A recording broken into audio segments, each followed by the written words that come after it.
Selamat datang di channel Ali Anur. Terima kasih telah bersedia mampir dan menonton video-video yang telah kami upload. Semoga bermanfaat. Kawan-kawan sekalian, kali ini kita akan membacakan manakib daripada tokoh-tokoh Kalimantan. Untuk manakib yang pertama, kita akan membacakan manakib daripada Syekh Muhammad Arsad Al-Banjari, yaitu pengarang kitab fikih Melayu yang monumental.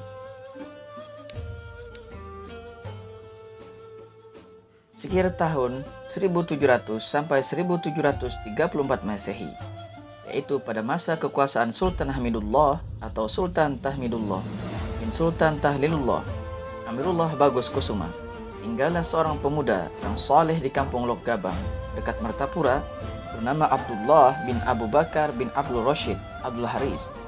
Abdullah hidup tentram dan berbahagia bersama istri tercinta bernama Aminah. Mereka berdua merupakan pasangan suami istri yang sangat ideal, disayangi dan dihormati masyarakat serta dikasihi oleh sultan yang berkuasa ketika itu. Namun kebahagiaan, ketentraman, dan hidup dalam keadaan berkecukupan tersebut masih ada saja membuatnya kekurangan dan kesepian, yakni keduanya belum dikaruniai seorang anak. Dengan penuh kesungguhan memohon kepada Allah Subhanahu wa Ta'ala agar mereka dikaruniai seorang anak yang soleh, akhirnya terkabul. Pada saat kehamilannya, mereka berdua mendapat nikmat yang sangat luar biasa, yaitu malam yang penuh berkah yang dikenal dengan Lailatul Qadar. Kesempatan itu ia gunakan dengan memperbanyak ibadah dan memunajat kepada Allah Subhanahu wa Ta'ala, Rabbul Izzah wal Jalal, agar anak yang sedang dikandung menjadi seorang anak yang berpengetahuan dan berakhlak mulia. Alangkah bahagianya hati mereka sehingga keduanya selalu memanjatkan pujian syukur kepada Allah serta meningkatkan ibadah sebagai realisasi atau perwujudan rasa syukur terhadap nikmat Allah yang diterimanya. Permohonan yang selalu dipanjatkan mereka berdua membuahkan hasil.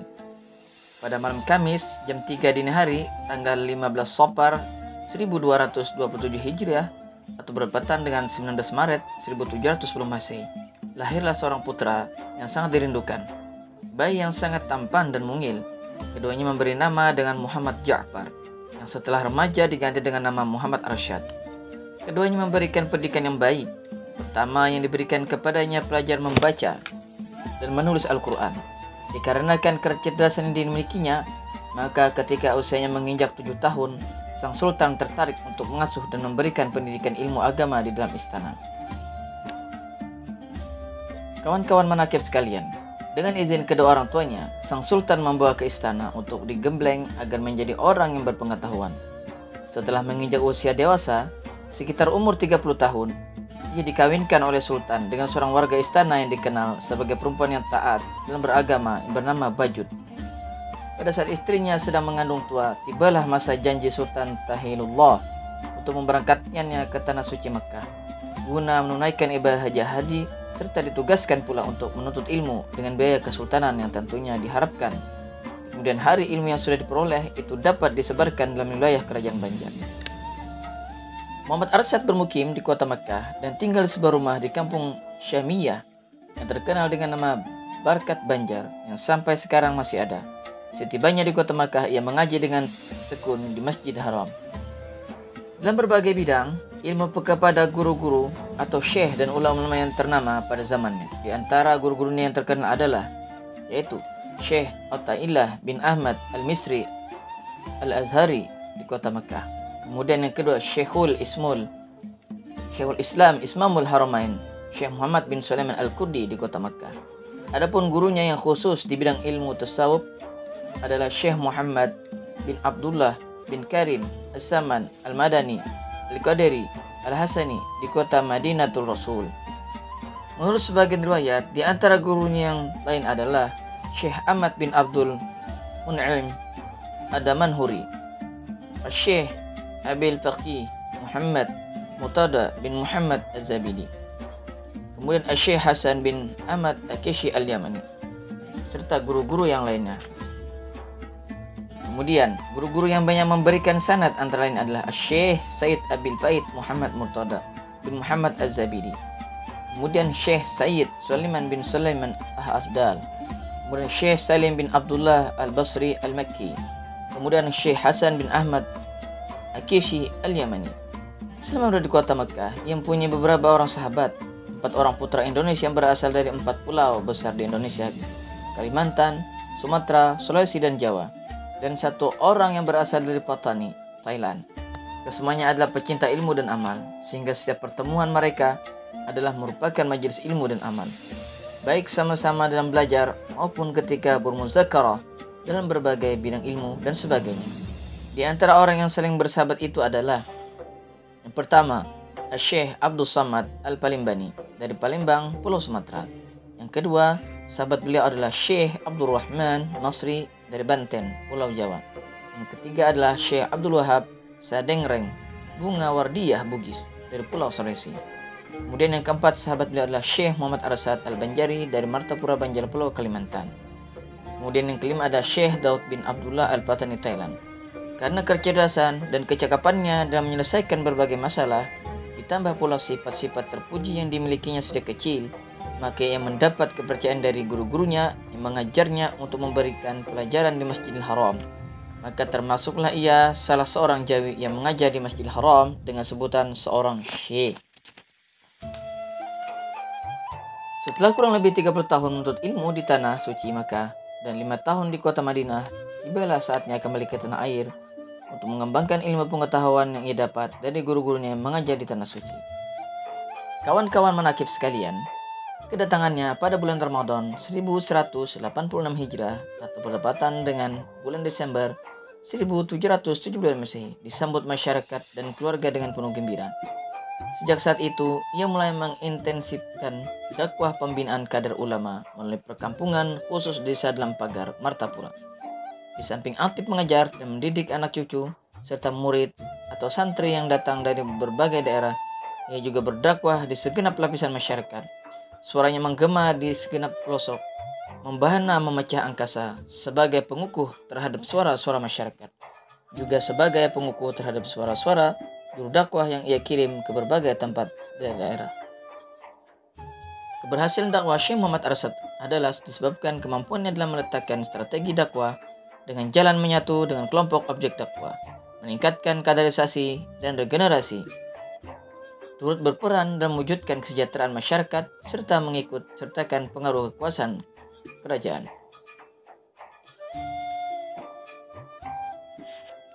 Dalam penyampaian dakwahnya, ia menggunakan berbagai metode dan saran yang saling menunjang agar sasaran yang dituju dapat tersentuh dengan tepat.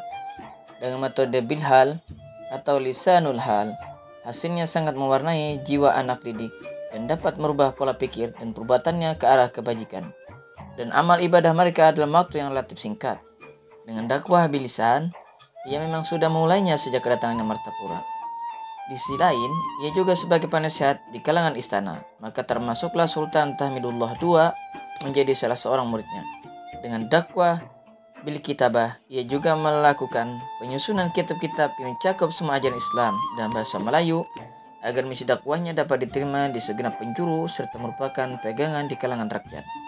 Ia mulai menulis kitab-kitab pada tahun kedua dari kedatangannya dari Tanah Suci Makkah, yaitu tahun 1180 Hijrah atau bertepatan dengan 1774 Masehi.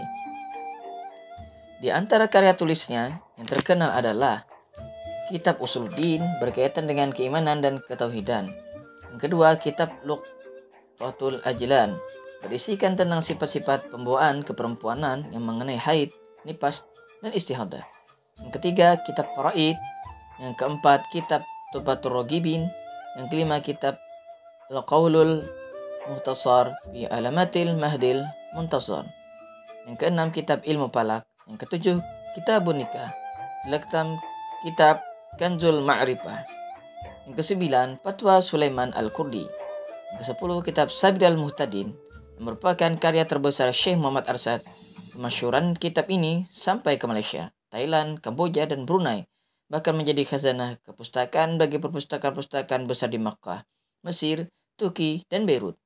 Kitab ini ditulis atas permintaan Sultan Tahmidullah II pada tahun 1193 Hijriah.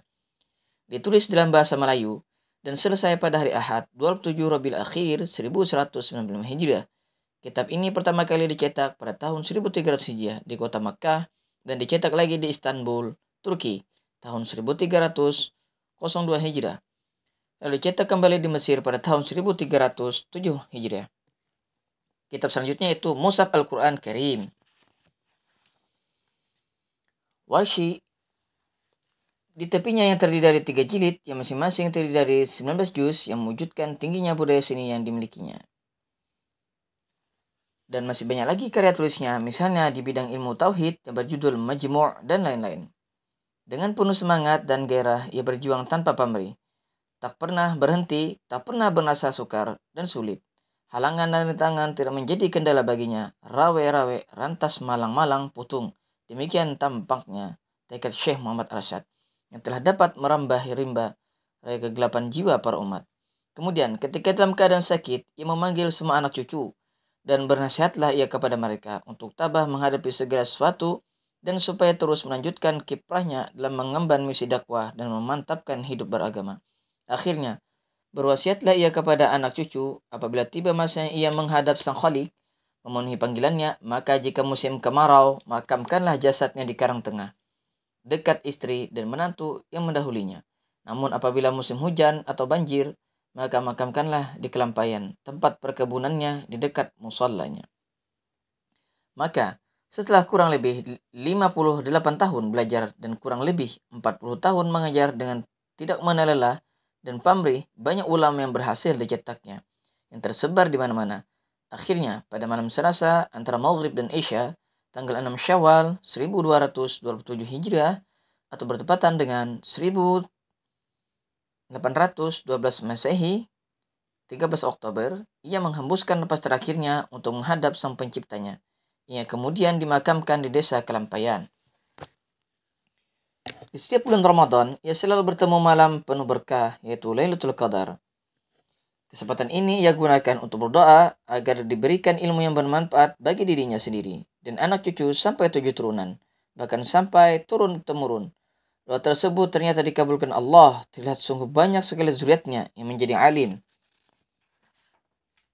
Ketika ia wafat, ia meninggalkan 30 orang anak dan 114 cucu yang merupakan bintang-bintang bertaburan. Keturunan yang meneruskan cita-cita dan usaha perjuangannya.